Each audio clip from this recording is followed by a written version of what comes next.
అసలు నేను ఇక్కడికి ఎందుకు వెళ్ళానా? అసలు ఇక్కడ ఏం జరిగింది?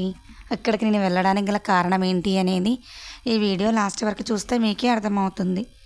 ఎందుకో నాకు ఈ మధ్య బాగా అనిపిస్తుంది. ఎప్పుడు మన ఫ్యామిలీ, మన సంపాదన అంటూ మన ఫ్యామిలీ వరకే చూసుకుంటాం కదా.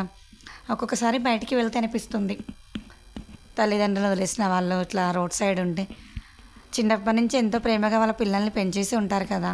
బట్ వాళ్ళకి చూడవలసిన సమయంలో అలా వదిలిపెట్టడం చాలా బాధగా అనిపించింది. ఈరోజు అనుకోకుండా నేను మా ఫ్రెండ్ వాళ్ళ ఇంటికి వెళ్ళానన్నమాట. సో వాళ్ళ ఇంట్లో ఒకరి బర్త్డే ఉంది.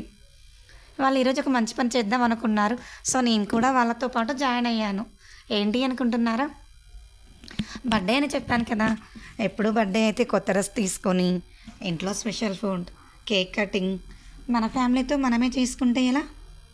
సో ఈ ఒక్క రోజైనా మన చేత్తో అందరూ కలిసి ఒక పూట వండి మంచిగా వేరే వాళ్ళకి పెడితే బాగుంటుందని అనుకున్నారు.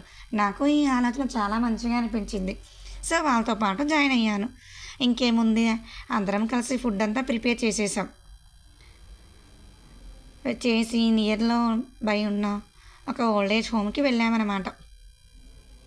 అక్కడ మేము పోగానే వాళ్ళైతే వాళ్ళ సొంత పిల్లలే వచ్చారు అనేసి ఎంత ఎమోషనల్ అయ్యారో వాళ్ళని చూస్తే అనిపించింది. లైఫ్ అంటే ఇదే కదా. మనం ఎంత చేసినా ఏం చేసినా పేరెంట్స్ని మంచిగా చూసుకోకపోతే లైఫ్ వేస్ట్. ఎన్ని డేస్ ఏదో అనుకున్నా కానీ ఇక్కడికి వచ్చాక అర్థమైంది జీవితం అంటే ఏంటి అనేది. కానీ ఏ పనైనా సరే ఒక్కరము అనుకుంటే జరగదు కదా. నేను చెప్పాను కదా మా ఫ్రెండ్ వాళ్ళ బ్యాచ్ అని. సో వాళ్ళ బ్యాచ్ అయితే చాలా బాగా సపోర్ట్గా ఉన్నారు ఒకరికొకరు. మంచిగా ఇంటి దగ్గర ఫుడ్ ప్రిపేర్ చేసుకొని అందరూ కలిసి వెళ్ళి అక్కడ ఒక కేక్ కటింగ్ కూడా చేశాము. ఎందుకు అంటే వాళ్ళ సమక్షంలో బర్త్డే చేసుకుంటే పెద్దవాళ్ళు వాళ్ళ ఆశీర్వాదాలు ఉంటే మనందరికీ బాగుంటుందని అనుకున్నారు. సో అలా వెళ్ళిన ఫుడ్ వాళ్ళందరికీ పెట్టేసామన్నమాట. ఏముంది, వైట్ రైస్, పప్పు, ఎగ్, ఒక స్వీట్ ఐటెం అలా తీసుకెళ్ళి ఇంటి ఫుడ్ తింటుంటే వాళ్ళైతే చాలా ఎమోషనల్ అయ్యారు. మా పిల్లలు మమ్మల్ని వదిలేశారు, మీరైనా చూడ్డానికి వచ్చారు, అప్పుడప్పుడు వస్తారా అమ్మ, మీరు ఎక్కడి నుంచి వచ్చారు ఏంటి అని మా బాగోగులన్నీ అడుగుతున్నారు. పాపం కదా, వాళ్ళకి ఫుడ్ అనేది అక్కడ పెడుతూ ఉంటారు కానీ కాస్తంత ప్రేమ చూపిస్తే ఏముంది చెప్పండి. సో నేను కూడా కాసేపు వడ్డించానమాట. అక్కడ ఉన్నంతసేపు టెంపుల్కి ఎంత ప్రశాంతత వస్తుందో సేమ్ అలాగే అనిపించింది.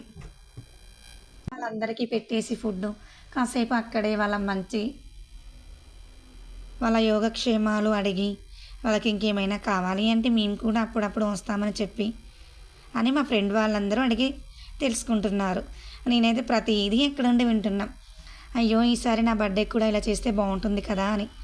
అంతా అయ్యాక చూడండి, మేము కూడా అక్కడే మా ఫ్రెండ్స్ బ్యాచ్తో ఒక సైడ్ కూర్చొని తింటున్నాం. నా ప్లేట్ చూడండి, అన్నీ వడ్డించుకున్నా. అయ్యో మీకు చెప్పడం మర్చిపోయా, స్వీట్ అయితే డబల్ వేసుకున్నా. నేను తెలుసు కదా మీకు నాకు స్వీట్ అంటే ఎంత ఇష్టమో. సో ఇలా అందరం తినేసి వాళ్ళతో కాస్త టైం స్పెండ్ చేసి రిటర్న్ అయ్యాము. వస్తూ ఉంటే దారిలో అందరూ అనుకున్నారు, లైఫ్ ఇట్లా ఉంటుంది కాబట్టి మన పేరెంట్స్ని బాగా చూసుకోవాలి.